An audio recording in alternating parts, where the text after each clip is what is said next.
আমি চাই না যারা আমাকে মিঠু বলে মনোজ বলে চেনেন তারা মিনিস্টার হিসেবে দেখুক।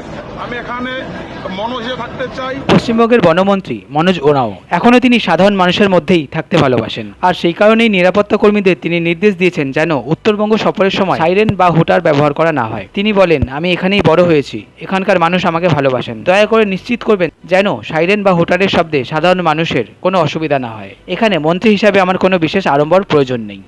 আলিপুরদুয়ার ডিস্ট্রিক্ট, যেখানে আমার জন্ম, যেখানে আমার কর্মস্থল, যেখানে আমি ছোট থেকে বড় হয়েছি, তার পাশে কোচবিহার, জলপাইগুড়ি, এই তিনটি জেলায় আমার জন্ম হবে, এখানে আমি এখানে মারা যাব। তো এই তিনটা জেলা আপনাদের অনুরোধ করব এখানের জন্য হুটারটা না, সাইরেনটা না বাজে। আমি চাই না আমার বাংলার মায়েরা যারা আমাকে মিঠু বলে মনোজ বলে চেনেন তারা মিনিস্টার হিসেবে দেখুক। আমি এখানে মনোজ হিসেবে থাকতে চাই।